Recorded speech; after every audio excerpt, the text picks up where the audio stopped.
Here we got Xi Jinping. Okay, everybody knows. Now, by the way, I'm scared to even talk about this. Yeah, Xi Jinping. Everyone knows you cannot make fun of him.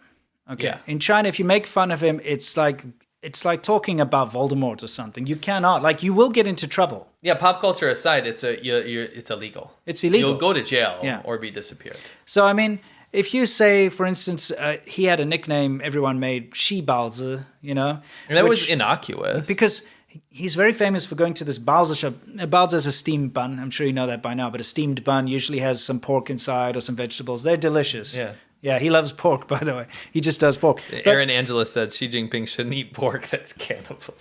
It's cannibalism. Wow, nice. Anyway, I didn't say yeah. that. Fact of the matter is, he went to this Baozi shop, and it became mad famous because he went there. Okay, so Yes. everyone was going to this Baozi shop because Xi Jinping was there.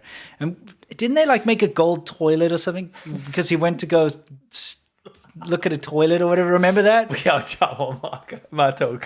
Exactly.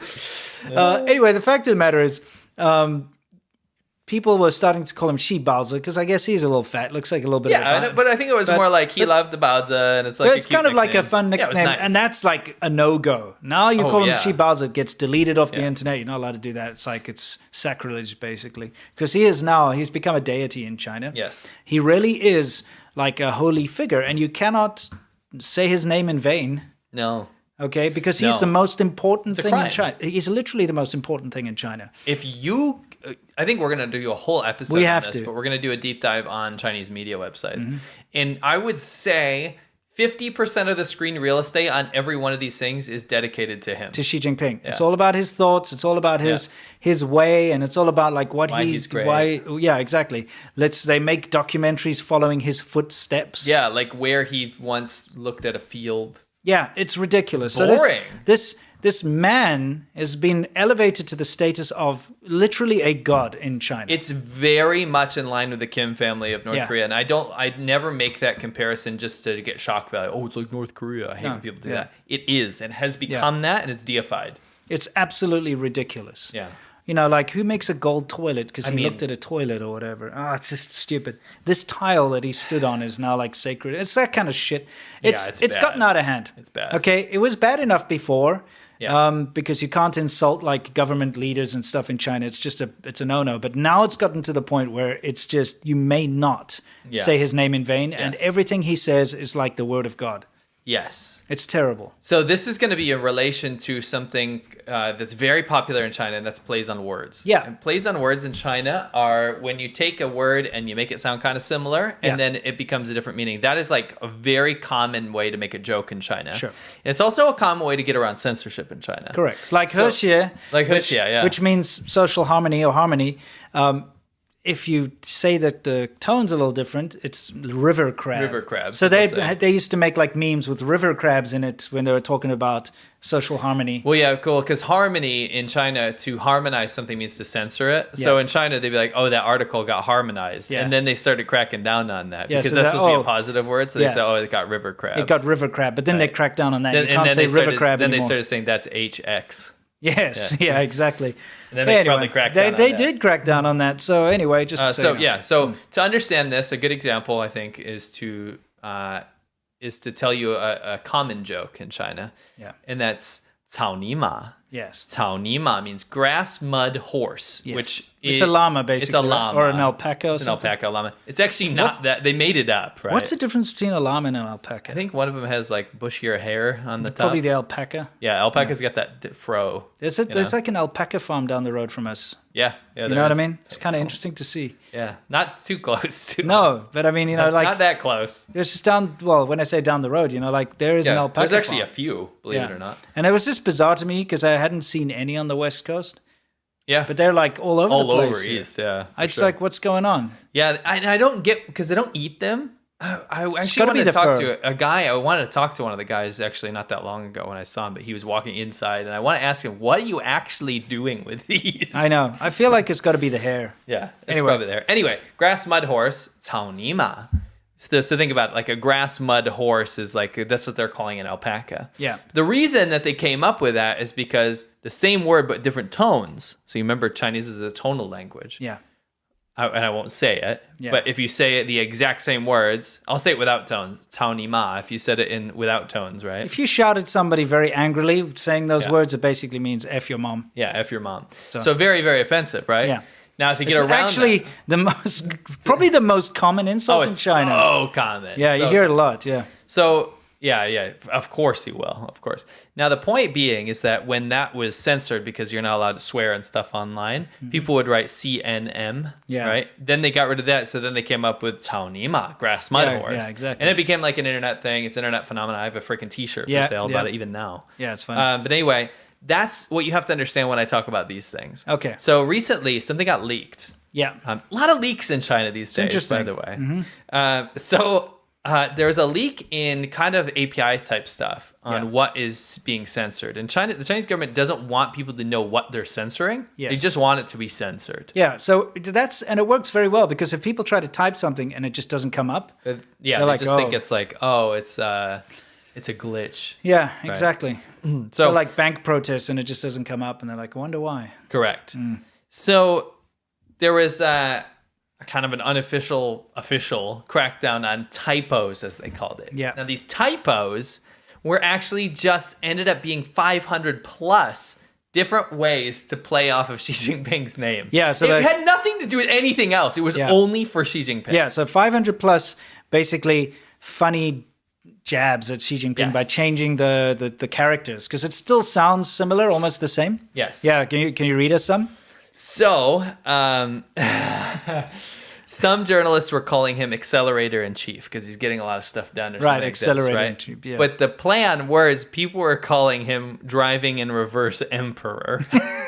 Because he's taking China backwards. Yep. And believe it or not, there is a lot of underground sentiment against Xi Jinping's leadership in China. Sure. Because he's driving the country into the ground where a lot of people saw progress. Maybe they were initially excited about him, but they're really, really pissed off at him. Look at us. We were incredibly positive about China while we were living there, up until the point that Xi Jinping took over. And it took a couple of years for his ideas to really filter down into society. Yes. But he has changed the direction of China, and he's changed it into this closing off, us versus them, xenophobic, we are number one, the rest of the world sucks, it's their fault for everything that we do wrong. He's villainized foreigners, villainized other nations, and that's his strategy, is to make it like, again, this whole woman, 中国人, cult of personality. Like almost like that where we talked about outside versus inside city people. It's also like outside country people, like foreigners versus Chinese, and he's really tried to capitalize on that. Yeah. And it's been a real issue. Yeah, it's awful. It's really bad. Just like you can keep talking. Anyway, so Xi Jinping really has unfortunately put China in reverse very quickly, and he did this, of course, also by not biding his time. Yes. That was always Deng Xiaoping put that in. It's like bide your time, hide your strength. Yes. Okay. Xi Jinping's too impatient. He's like, I want China to be number one. We're strong now. We're just as strong as America. We're going to prove that we're just as strong, if not better. In fact, we are better. We're just going to do it. You know what I mean? Correct. So he's unfortunately jumped forward with this stuff and made it a big pain in the ass. That's absolutely correct. Yeah. So that was banned, right? That driving in reverse emperor. Let's hear some of these other ones because it can't stop there. Right? No. Remember, there's 500 plus. 500 plus. Here's some of the best. Okay. Xi Salini. She's Selena like Mussolini. Okay. All right. So you get Xi Selena, comparison to the fascist dictator. And believe it or not, a lot of the undercurrent pro-democracy Chinese, not even pro-democracy, like people that are kind of against Xi Jinping's leadership, call him a fascist dictator, not a communist dictator. There's a lot of fascism going around the cult of personality. It's kind of similar you'd see in Mussolini or Hitler or something like that. Yeah, of course. Deifying the father figure. Or like, whatever, Stalin. Yeah, it's all the same. It's all the same. This worship of authority. Right? Yeah. This one's swim 1,000 meters a day, and that was banned. Do you know why? Why? That was, I think you'll know exactly if you think about it for a little while. Is that a Mao Zedong? Yeah, it's Mao Zedong. He said right during the beginning of the Cultural Revolution, he talked about how swimming is going to bring the tides of change that China needs, and he did this whole like swimming in the river. He was just plopping around like a bloated fish. He looked like a dead fish. It's the most horrible thing. He's a bloody half-dead carp. Yeah. You ever want to see something pathetic? Look up Mao Zedong swimming. Yeah.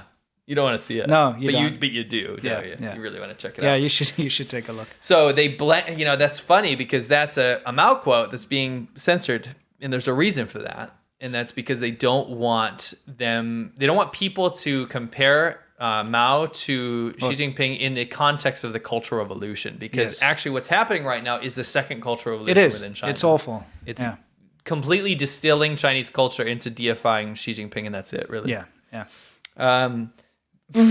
What? What's this one? You can't read that one. Right there. Foreskin Xi. Xi Baopi. There's a Xi Baopi. Foreskin Xi. There's a reason this happened. Okay. And this is called the Streisand effect. Okay, yeah, which we do have here somewhere. Where is that? There we go. Can you see me? I've never seen such a good example of the Streisand effect. Foreskin Xi, there's a reason people were calling him that, and that's because Xi Baozi, so the very innocuous, nice name, the steam bun Xi, right? Yes. Oh, lovingly steamed buns. He likes steamed buns, right? Yeah. When they conk that out, right? It's going to create people questioning, like, why the hell would they ban that, right? So people are like, you know what, screw it. Now he's Xi Baopi, which means Baopi sounds like Baozi. It's foreskin. But it means foreskin. Yes. So they're like, screw it, we're going to call him Xi Foreskin. Xi Foreskin. The Chinese people do have a great sense of humor, especially the people that are against his leadership. Correct. And they banned that. So then people started naming it Wash the Foreskin, Xi Baopi. Yeah, Xi, because Xi means to wash, wash foreskin is his name. Okay. Breathe in the foreskin, like who's Xi? Breathe. This is so much funnier if you know Chinese. Yeah. Okay. But to breathe is hushi. Yeah. So Xi. Xi is to respirate. To breathe. To breathe in the foreskin. Okay. Foreskin show. This is good because you just taught people characters. Shuang Xi to Xi. Yeah. Xi means delight. Yeah. Right? Happiness and delight. Delight in the foreskin. Delight. Yeah, exactly. Foreskin happiness is what you could really translate that to. Yeah, I mean, tie the foreskin. Yeah. You have cherish the foreskin. Cherish the foreskin. Play with the foreskin. Okay. Raid the foreskin. Raided, okay. Know the foreskin. Yeah. Know the foreskin. Yeah. Giggle at the foreskin. Giggle at the foreskin. Yeah, that's hilarious. What? These just go on forever. Well, there's 500 plus, right? Yeah, there's 500 plus. That's hilarious. So some of the less dirty ones. Yeah. Oh, what? It's just listening. Yeah. Some people are coming up in the chat. She scrollatini. It's like Shibaka. Yeah. Anyway. Tsinghua graduate, which I love. Oh, dude. You can explain that one. That's the thing. Tsinghua is, of course, the most prestigious university in China, right? It's like the Harvard or Oxford or whatever you want to call it, right? Yeah. Ivy League type thing. Yeah. And apparently, Xi Jinping graduated, but everyone actually knows that he's very poorly educated, Middle school. Yeah, that's it. We've had experts have confirmed this in middle school education. Yeah, so it's kind of a dig at him saying like, oh, he's a Tsinghua graduate. Yeah. That's a snide one. Now, I mean, that's the thing though, because he claims to be that, and the whole media and everything says he's that, why would they censor it? It's because they're actually not trying to censor the fact that people are saying he's a Tsinghua graduate. They're trying to censor discussion to question whether he's a Tsinghua graduate. Because every freaking Chinese person on the ground knows that he is not a Tsinghua graduate. No. Everyone knows this. Yes, of course.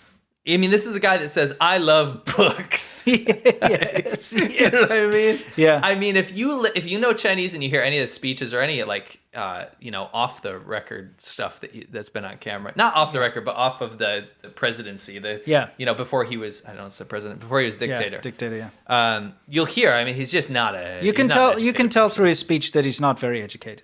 Yeah, it's not like... It's not eloquent is the right word. Yeah. It's really not eloquent. It's not like, the whole, making fun of Biden and stuff. That's due to age. Yeah, that's dementia. Age. That's not intelligence. Yeah. I'm talking about, you can go back 30 years and see Xi Jinping talk, and he speaks like a middle schooler. Yeah. He does. That's correct. It's not all there. Sure. The last one here that I have here is the Devil Mao incarnate. Devil Mao incarnate, I like it. Because Chinese people don't want to see another Mao Zedong. They want China to be friends with other countries in the world. A lot of Chinese people do. Yeah, unfortunately, And you can look at his reign of terror. Basically, has changed the world's attitude towards China. In fact, your recent video, the one prior to the one you've just released, was all about. Or was it this one? Yeah, it's just how the attitudes towards China have changed so much. Drastically. And we're talking in less than 10 years. Yeah, 10 years ago, there was a much more favorable idea of China around the world and Europe and so on. And now it's got less and less and less and less. And it's because of all this wolf warrior crap that he put into play. You know, this whole we're strong and you're weak and shut up and we're cool and being very undiplomatic and being like saber rattly. There's no reason for that either. Because like the central leadership, this is the boring side of things, but the central leadership going on behind the scenes, put Xi into power because he was so non-confrontational and such a safe choice because he was groomed so well in the party, like between both sides, both cliques, right? They both agreed. They're like, you know what? This is a safe-ass choice. Yeah. It'll keep China on that trajectory of kind of open it up a little bit, you know, getting rich. Keep taking advantage. Yeah, take advantage. Keep stealing. Keep doing all that. Do all that stuff, but be friendly about it. Be friendly about it, and then the rest be like, of the world sorry, we didn't. That's fine. We didn't really mean to steal your military secrets, but, you know, it kind of happened anyway. Let's continue to be partners. As long as there's tit for tat and they're not acting like an enemy, right? Then that's not as bad. It's just better for the world, right? And unfortunately, he turned into an absolute beast, a real beast. Yeah. Very dangerous. Consolidated for the all world. the power, military and all the power to just him. Yeah. And started to one of the greatest threats in modern day. Yes. To be honest. Anyway.